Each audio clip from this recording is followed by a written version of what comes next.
Baik, Assalamualaikum warahmatullahi wabarakatuh.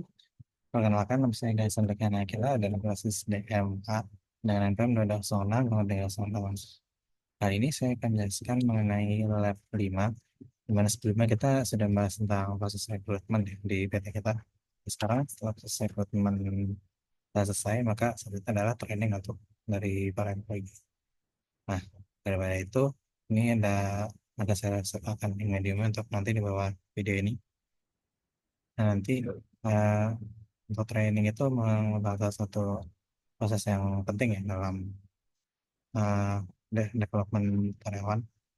Nah, nanti ini akan membangun dari jati apa skills dari muslim karyawan untuk lebih teknologi. Selanjutnya kita akan masuk ke persiapan database dan pengetahuan. Nah, dari lab sebelumnya kita tinggal menggunakan database dan NPM dalam training. Nanti setelah melakukan duplicate, maka nanti selesai dan bisa diakses contohnya di training. So, kita login sebagai atasan. Karena nanti yayasan ini akan berperan sebagai kepala seksi training, akan mengembangkan semua training yang ada di SAS ini. Nah, nanti selanjutnya setelah dengan buat database duplikat, kita akan aktifkan modul employee orientation dan training yang ada di apps. Jadi, sekarang di apps kita cari. Nah, ini untuk modul employee dan trainingnya, kita coba cari employee. Um, Employee orientation. Jadi misal kita coba cari orientation. Nah, ini employee orientation dan training yang sudah di-install. Serta nanti modul e-learningnya juga. Nah, nanti untuk modul e-learning ini sebenarnya akan ada perbedaan karena kita nggak bisa mengaktifin sebagai Hasan ya, di mana bisa kita lihat pojok kanan ini kan sudah mungkin sebagai Hasan. Tapi sebagai Hasan itu nggak bisa. Soalnya kita perlu untuk aktifin sebagai administrator dulu karena misal sebagai apa karyawan itu nggak bisa, jadi kita perlu logout dulu ke administrator, nanti kita install aja untuk employee orientation dan trainingnya. Nah, ya setelah sudah, nanti kita akan lanjut ke proses trainingnya. Pertama kita bisa akses manual employee-nya. Nah, sini kita akan login sebagai Hasan. Nah, ini udah login sebagai Hasan, yaitu dia adalah kapasitas training. Nanti kemudian kita bisa buka modal employee. Setelah ada di sini employee, dan kita bisa cek ke training program. Nah, oke. Nah, nanti untuk pertama-tama sesuai tahapan yang di lab, ini kita akan buat tutorial trainingnya dulu secara manual. Nanti di sini kan kita bisa bikin new kan, create gini. Nah, nanti kemudian kita bisa isi training title-nya, departemen yang pilih, tanggal pelaksanaan sama durasi trainingnya, sama kita set yang responsibel itu sebagai asam. Nanti ini bisa diisi aja yang di sini sesuai dengan yang di soal. Contoh seperti ini ya, kalau misal teman bisa lihat. Ini di bagian sini, ini ada contoh yang terisi. Yang pertama adalah untuk training program accounting and financial techniques. Terus yang kedua, financial risk and management best practice. Ini nanti setelah ini terbuat, dua, akan muncul seperti ini di employee training programnya ada. Nanti selanjutnya kita akan lakukan pengelolaan data training. Di mana di sini untuk pengelolaan data trainingnya kita bisa lakukan secara import. Di mana kalau sebelumnya kan nanti ini bikin secara manual karena program training tentu ada banyak banget di seluruh perusahaan. Karena itu kita bisa lakukan import data aja dari master data yang udah ada. Seperti di sini ada data training. Asal kita lihat di sini ada banyak sekali program training yang akan dilakukan import. Nanti setelah itu kita lakukan import seperti biasa. Nanti kalau di bagian sini yang peletaran programnya saya lakukan favorit, kemudian import records. Seperti biasa kita bisa cek datanya. Kalau misal ada fitting surat, nanti aman. Dan ini bisa diimport. Kita akan muncul tampilannya seperti ini ya. Nah, ini hasil setelah semuanya diimport. Kalau bisa lihat, sini ada banyak sekali sampai 138. Oke. Nah, selanjutnya kita masuk ke konfirmasi program training. Nah, nanti kita bisa buka salah satu aja program training yang udah kita buat setelah diimport. Seperti di sini, contohnya seperti yang sudah saya buat, itu conflict resolution and mediation skill workshop. Nah, nanti kalau udah dipencet, kita bisa set untuk ini untuk dikonfirmasi. Sekarang di sini, kalau ini yang udah buat nanti kita langsung mencet aja confirm event dan nanti event training programnya sudah akan buat. Nah ini sudah terlihat statusnya dan berubah dari new ke confirm. Nah, selanjutnya kita perusahaan atau organisasi training perlu mengirimkan email notifikasi kepada employee yang akan kita ajak untuk program training ini. Nah, nanti di menu sini kalau misalnya teman-teman lihat bisa lihat aja send by email, ada di pojok kiri atas ini send by email. Kalau misalnya teman-teman klik, nanti kita bisa masuk ke tampilan compose email seperti ini. Jadi misal kita bisa cek, bisa isi recipient, subject, dan recipient dan subjeknya untuk mengirimkan email kepada karyawan. Contoh di sini recipientnya kita mau ngirimnya pada kamu. Kemudian subjeknya adalah ini, undangan untuk mengikuti program pelatihannya apa misalkan. Desa yang kedua kita set sebelumnya sebagai owner. Nah, nanti kita bisa tulis aja langsung email. Nah, lanjutnya kita langsung saja kirim email notifikasinya dengan cara melakukan send.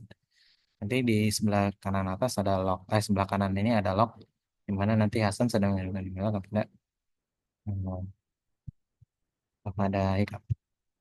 Oke. Selanjutnya kita akan melakukan penggunaan modul untuk e-learning. Nanti e-learning ini bisa membuat course, bisa menaruh mata PT, sampai bisa mendapatkan sertifikasi. Jadi secara singkatnya program training ini dengan bisa menggunakan modul e-learning. Contohnya di sini, pertama-tama kita bisa aktifasi modul untuk course certification dan e-learning dulu ya. Nah ini untuk modul course certification-nya seperti ini, yang dari pojok pojok kanan ini. Nah, untuk e-learning sebelumnya sudah kita aktifasi ya. Kemudian kita bisa lanjut ke buat course baru dan upload materi pembelajaran. Nah, nanti di bagian e-learning sudah ada ini modul e-learningnya. Nanti kita bisa tentuin ini, Om. Contohnya seperti ini. Jadi kita bisa isi aja untuk course title-nya sesuai dengan nama yang sudah kita buat dan responsible tentunya Hasan sama durasi course. Nah, nanti selanjutnya kita bisa lakukan upload materi pembelajaran ya. Misal kayak sini di bagian sini, misal kayak kita mau ini adalah halaman course ya. Kita bisa add konten.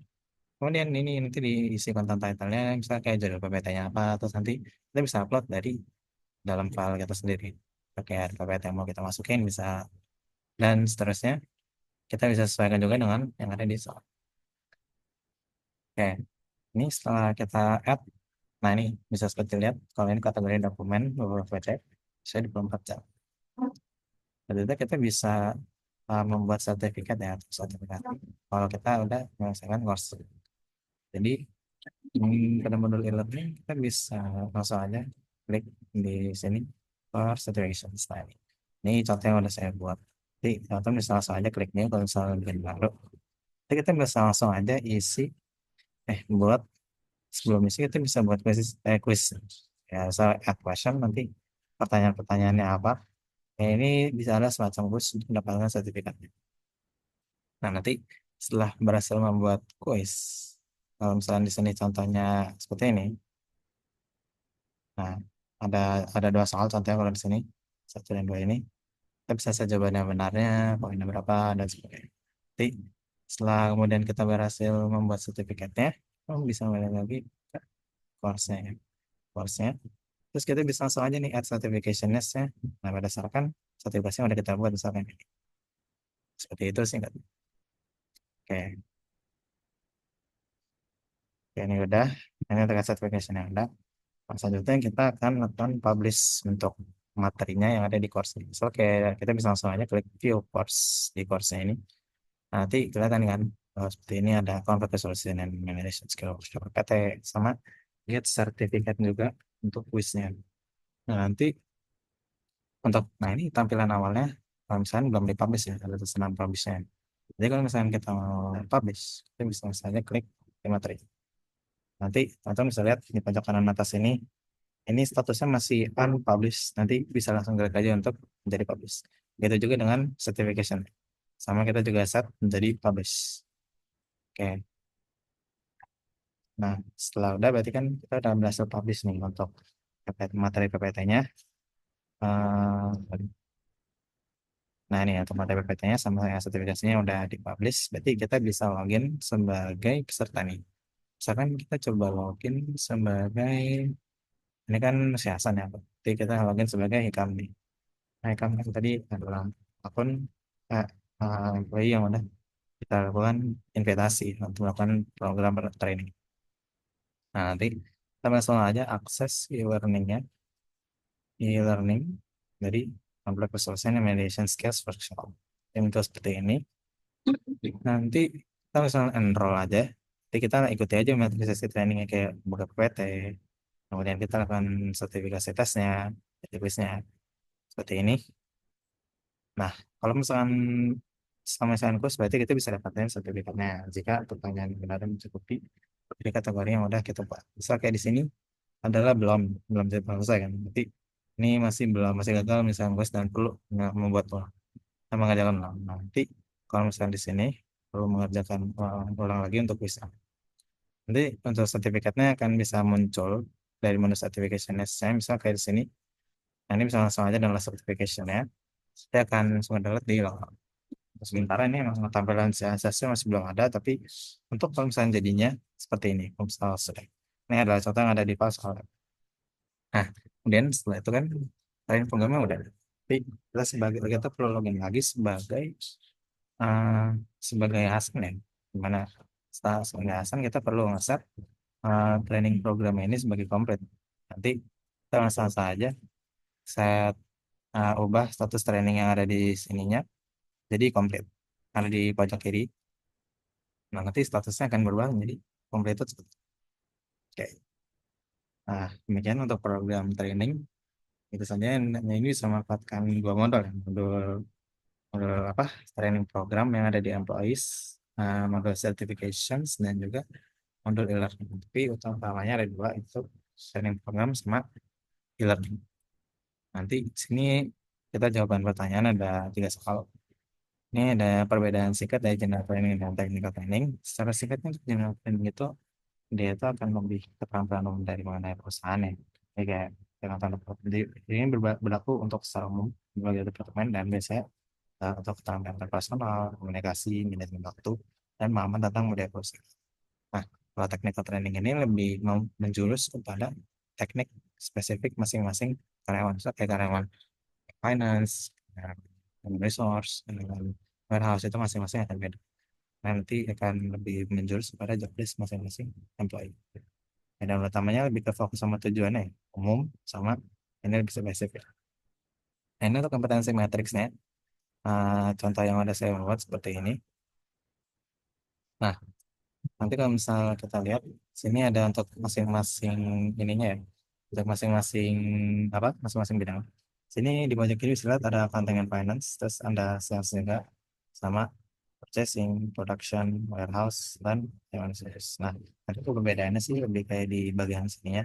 Karena ini kan job desk masing-masing bidang itu beda, ya, masing-masing departemen. Jadi, nah di bawahnya juga ada perbedaan di sini juga. Untuk spesifik kompetensinya kan masing-masing departemen pasti beda-beda. Lebih ke di situnya aja untuk perbedaan kompetensi matriks.